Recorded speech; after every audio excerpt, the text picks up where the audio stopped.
इस पूरे मामले में जी पुलिस फंस गई। पुलिस ने उनसे कहा था कि हम आपकी मांगे पूरी करेंगे। भरत भूषण तिवारी वैसे लोगों के लिए वो लड़ाई लड़ रहा है। महिलाएं रो रही है, जो वहां के लोग हैं वो रो रहे हैं और कह रहे हैं हमारे लिए तो मसीहा था। भरत भूषण तिवारी ने हथियार ही क्यों खरीदा, इस पर कोई चर्चा नहीं कर रहा। जो भी सिस्टम है, प्रशासन के लोग हैं, वो त्रस्त था भरत भूषण तिवारी से। क्यों? क्योंकि भरत भूषण तिवारी हर बात के लिए फोन करता था। भरत तिवारी ने खुद जो वीडियो बनाया है ना, उसी में इतने सारे एविडेंस हैं, उसमें सारी चीजें हैं जिससे अगर उसकी ही जांच हो जाए तो दूध का दूध पानी का पानी हो जाएगा।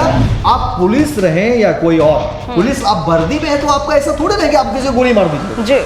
पुलिस एक व्यवस्था है, उस पर आपको मॉनिटरिंग करनी है, निगरानी करनी है और गलत का प्रतिकार करना है। सरकार को जवाब देना होगा। बिल्कुल। आम लोगों का गुस्सा आक्रोश चरम पर है। बिल्कुल। और कमर से ऊपर तो इसलिए आप नहीं मार सकते थे, पुलिस ने आखिर किस बिना पर कमर से ऊपर गोली मारी। उसके बाद भरत भूषण तिवारी का इनकाउंटर हो जाता है, अगले दिन भी बिल्कुल फेक इनकाउंटर हो जाता है।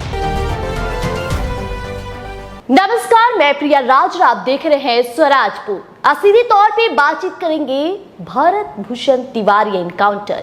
ये वो एनकाउंटर है जिस पर अब तमाम सवाल उठ रहे हैं और अब ये मामला न्यायिक हिरासत में भी पहुंच चुका है और न्यायालय ने जो कुछ सुनवाई किया है उस पर भी बातचीत करेंगे। लेकिन जिन सवालों पर अब सस्पेंस जो बरकरार था, उससे भी पर्दा उठाना बेहद जरूरी है। देखिए, हकीकत हर कोई जानता है, लेकिन कोई बातों को तोड़ मरोड़ कर पेश कर रहा है। लेकिन हम आज वो सच्चाई आपको बताएंगे।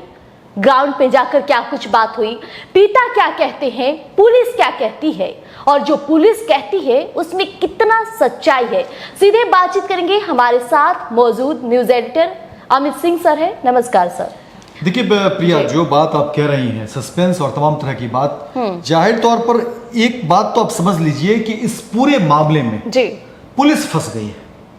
अब वैसे पुलिसकर्मी जो इस पूरे मामले में संलिप्त थे, जो भी लोग जिन्होंने कार्रवाई की, जिन्होंने गोली चलाई, चाहे वो एसटीएफ के जवान हो, चाहे वो पुलिसकर्मी हो, पुलिस के अधिकारी शामिल हो, अब वो फंस गए।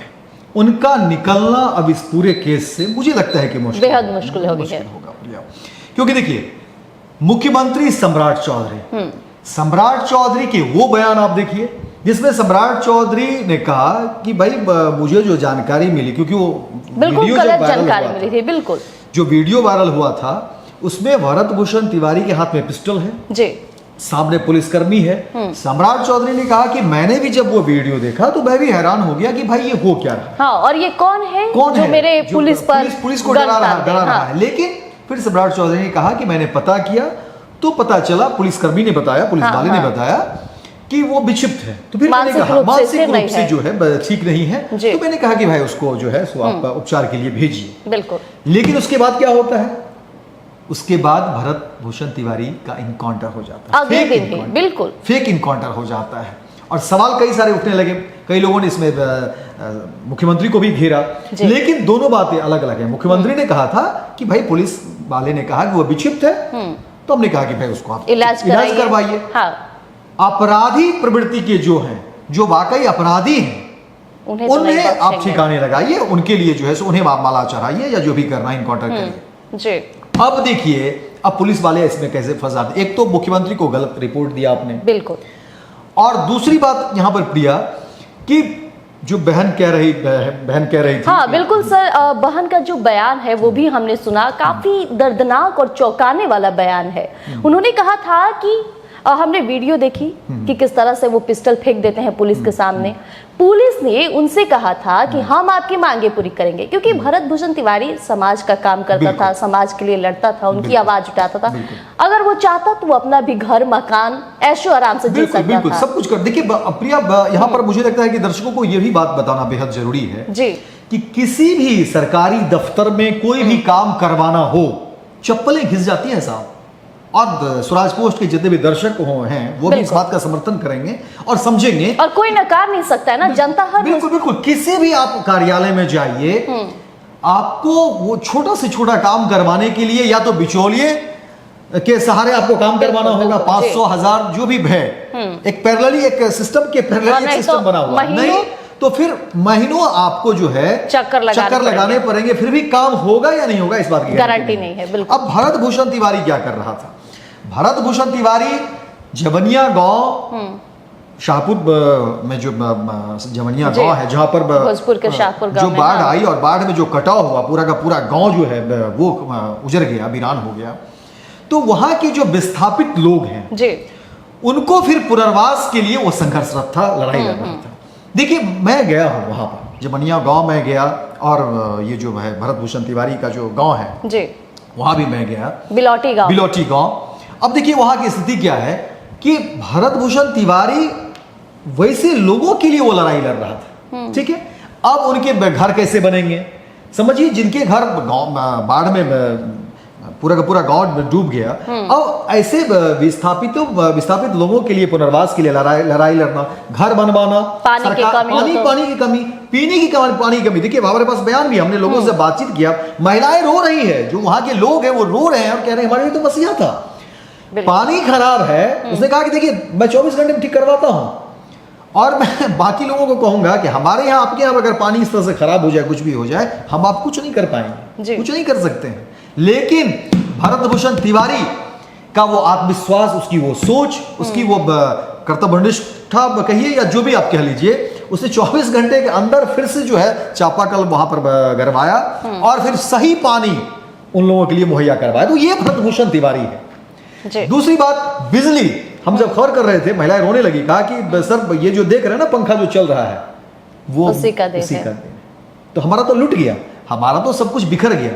तो भरत भूषण तिवारी, अब समझिए कि ये परेशानी मुझे लगता है कि क्यों हुई। पुलिस, क्योंकि इस पर कोई खबर नहीं कर रहा, लोग तो अलग अलग तरह से खबर चला रहा है। आखिर भरत भूषण तिवारी ने हथियार क्यों खरीदा या किसने हथियार दिया? भरत भूषण तिवारी को हथियार की जरूरत ही क्यों पड़ी? प्रिया, क्या जरूरत थी भरत भूषण तिवारी को हथियार खरीदने की? मैं पत्रकार हूं, मुझे हथियार की क्या जरूरत पड़ जाएगी? ये तो सवाल होना चाहिए ना।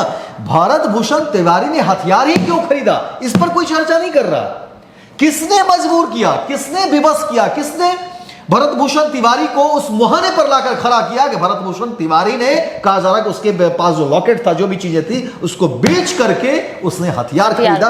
आखिर भरत भूषण तिवारी को वहां पर पहुंचाने वाला कौन है? मुझे लगता है कि वही सबसे बड़ा अपराधी है। इनकाउंटर ऐसे लोगों का होना चाहिए। अच्छा, जो बहन कह रही है कि 5 गोलियां चली, यहां तक कि उसके पर्सनल पार्ट पर भी गोली मारी दी गई, और ऐसे में जो पुलिस प्रशासन है उनका कहना था कि हम गए थे पूछताछ के लिए, उसे समझाने की कोशिश करने गए थे, तो फिर गोली और इतने एसटीएफ टीम को ले जाने की क्या जरूरत थी? यही तो अगर वो मानसिक रूप से कमजोर था, तो आप पढ़े लिखे हैं, आपको तो यहाँ तक कि ये चीजें सिखाई जाती है कि किसके साथ कैसे पेश आना चाहिए। और पुलिस देखिए, इसमें 2-3 बातें हो गई हैं जी। एक तो सिस्टम जो वहां का था, जो भी लोकल बॉडी में जो भी सिस्टम है, प्रशासन के लोग हैं, वो त्रस्त था भरत भूषण तिवारी से। क्यों? क्योंकि भरत भूषण तिवारी हर बात के लिए फोन करता था, हर पहुंच जाता था कि भाई ये काम करना होगा, जब ये काम लोगों के हित में है, लोगों के लिए ही है, तो काम करना होगा। और समझ सकते हैं सरकारी जो मुलाजिम है, लेट लतीफी क्या कुछ चीजें होती है, ऐसे लोगों के लिए वो चुपता था। और ये हम थोड़ी करें, वीडियो सोशल मीडिया पे मौजूद तमाम लोग जी। प्रिया, वहां पर अब जाइएगा शाहपुर में, तो उस बिलोटी गांव और जो जवनिया गांव के जो लोग हैं, बिल्कुल ये उन लोगों की जुबानी बातें हैं। हजारों ऐसे वीडियो आपको पड़े होंगे, हमने खुद कवर किया है, स्वराज पोस्ट पर हमने कई सारी खबरें चलाई भी, दिखाई भी। ये वहां के लोगों की जुबानी है, वहां के लोग कह रहे हैं। तो ऐसे लोगों को खटकता था। अब समझिए जो बातें आप कह रहे हैं कि जो भरत भूषण तिवारी की जो बहन ने आरोप लगाया है, जाहिर सी बात है, पुलिस कहती है कि हम मारना नहीं चाहते थे। भाई आप मारना नहीं चाहते तो भरत भूषण तिवारी मर कैसे गया? कई लोगों ने कहा कि देखिए भरत भूषण तिवारी को अगर मारना नहीं चाहती थी पुलिस, तो इतनी घेराबंदी फिर क्यों? वो भी वीडियो सामने है। देखिए मुझे लगता है, और जब मैं भरत भूषण के तिवारी के एक भाई का कर रहा था, इंटरव्यू कर रहा था, उसने कहा कि सर मुझे बताने की जरूरत नहीं और आपको भी बताने की जरूरत नहीं है। भरत तिवारी ने खुद जो वीडियो बनाया है ना, उसी में इतने सारे एविडेंस हैं, उसमें सारी चीजें हैं जिससे अगर उसकी ही जांच हो जाए तो दूध का दूध पानी का पानी हो जाएगा कि मुजरिम कौन है, दोषी कौन है। बिल्कुल। और सर पिता का भी जिक्र बार बार हुआ है कि जो वीडियो लास्ट टाइम में भरत भूषण तिवारी ने बनाया था उसमें साफ सब कुछ दिख रहा है, लेकिन पिता का कहना है कि जब मैं पहुंचा मेरे बेटे का एनकाउंटर हो गया तो पुलिस यहां तक कि उसके पिता को भी घंटों इंतजार करवाई। बिल्कुल। देखिए प्रिया, इस पूरे मामले में यानी कि वो वीडियो नहीं रहता तो पिता और आज भाई भी बिल्कुल जेल की सजा काटते। कुछ भी हो सकता था। अब समझिए कि ये जद्दोजहद कब हो रही है, ये जद्दोजहद तब हो रही है जब मीडिया में खबरें चल रही है। भरत भूषण तिवारी वो लाइव वीडियो हर जगह वायरल हुआ, लोगों ने हाथों हाथ उसको वो लगाया और तमाम मीडिया पे खबरें चलने लगी, प्रेशर बना, सारी चीजें हो गई। अब तो पुलिस हर मामले में एक्सपोज है। पुलिस की कार्यशैली जो है पूरी तरह से संदिग्ध है, चारों तरफ से घिर चुकी, चारों तरफ से पुलिस घिर चुकी है। अब देखिए क्या कुछ पुलिस के अधिकारी ने मुख्यमंत्री को रिपोर्ट किया, हालांकि अब मुख्यमंत्री ने कह दिया है कि जांच होनी चाहिए। बिल्कुल। और चिराग पासवान का भी एक बड़ा मुझे लगता है कि सख्त लहजे में जो आया है उसमें कहा गया है कि ये कहीं से भी सही नहीं और गलत तो वही है, इसकी पूरी की पूरी जांच होनी चाहिए। और तमाम ऐसे लोगों के बयान आप देखिए, जो है संजय झा के बयान सामने आ गए, जदयू के कार्यकारी अध्यक्ष है संजय झा, नीतीश कुमार के बेहद करीबी, उनके भी बयान आ गए हैं कि भाई आप पुलिस रहे या कोई और, पुलिस आप वर्दी में है तो आपका ऐसा थोड़े ना कि आप किसी को गोली मार दीजिए। पुलिस एक व्यवस्था है, उस पर आपको मॉनिटरिंग करनी है, निगरानी करनी है और गलत का प्रतिकार करना है। लेकिन ऐसा नहीं है ना कि आपके पास बंदूक है तो आप किसी को भी गोली चलाते चलेंगे, फिर अदालत क्यों है, न्यायालय क्यों है? तो ये बातें तो समझनी होगी। तो कुल मिलाकर के प्रिया, पुलिस चारों तरफ से घिर चुकी है। और आज सुनवाई होनी थी, हालांकि कहा जाए तो अब न्यायालय भी काफी असमंजस में पड़ गया है कि अब करे तो करे क्या। न्यायालय में असमंजस नहीं कहा जा सकता प्रिया, न्यायालय अब तमाम एविडेंस चाह रहा है। हाँ, एविडेंस चाह रहा है, बिल्कुल। क्योंकि देखिए मीडिया में खबरें चल रही हैं। देखिए पुलिस का दबाव है, बार बार पुलिस का कहना है कि हम सही किए हैं, कोई गोली दिखाएगा तो एनकाउंटर करना ही पड़ेगा, यानी कि अपने प्रति लोगों की सहानुभूति बटोरना चाह रहा है। लेकिन तस्वीरें दर्शा रही है कि तस्वीरें सारी चीजें बयां कर रही हैं। और देखिए न्यायालय अब इंतजार में है कि तमाम एविडेंस आए, तमाम फैक्ट्स आए और हर रूप में जो है चीजों को देखा जाए, क्योंकि ये मामला बस एनकाउंटर का नहीं रहा, अब जनता का भरोसा सब पे डिपेंड करता है। देखिए प्रिया, इसमें पुलिस की साख जो है ना वो पूरे के पूरे दांव पर है। सरकार को जवाब देना होगा। बिल्कुल। आम लोगों का गुस्सा, आक्रोश चरम पर है, क्योंकि बातें तो बहुत गलत हुई है ना कि भरत तिवारी कौन था। अगर भरत तिवारी ने गलती की है, अगर उसके हाथ में हथियार ही तो था, जो वो वीडियो के हवाले से जो पुलिस वाले कह रहे हैं, इसलिए तो मुझे भी लगता है और कई लोगों को लगता है कि क्या पुलिस ने इसे अपना एक प्रतिष्ठा का विषय बना लिया और बिना पर आपने गोली चला दिया, तो ये तो गलत है जी।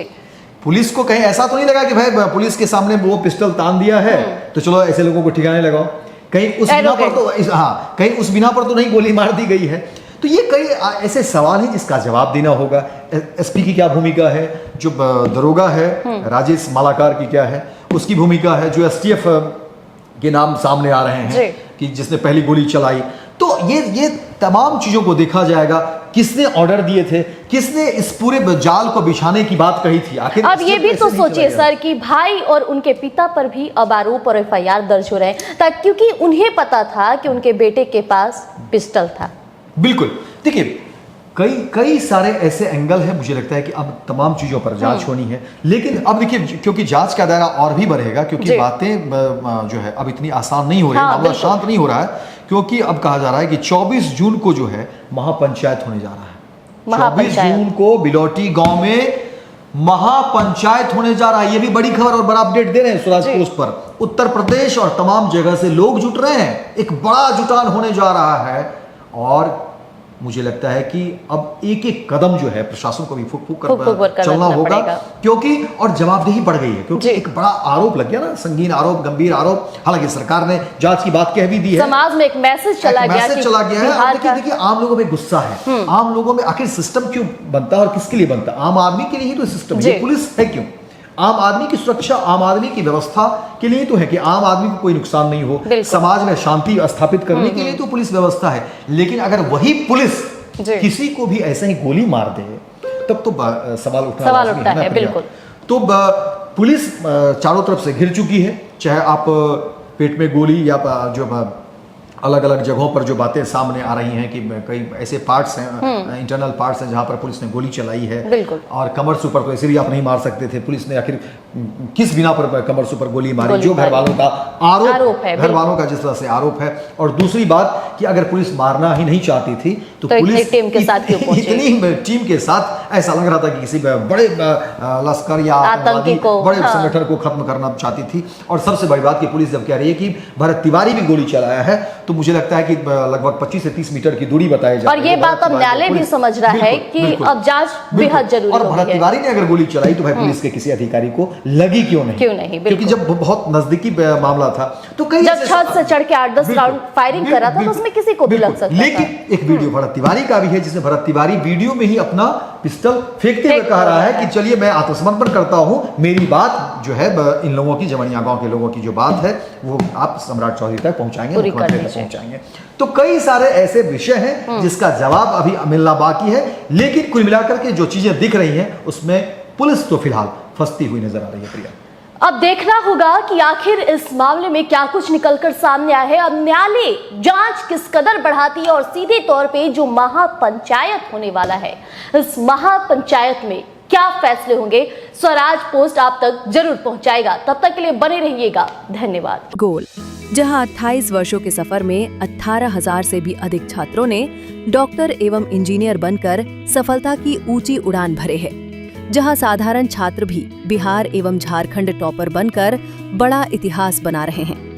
दूरदर्शी शिक्षाविद श्री विपिन सिंह के मार्गदर्शन में मेडिकल एवं इंजीनियरिंग के लाखों छात्रों के लिए आशा की किरण के रूप में गोल, द रिजल्ट फैक्ट्री,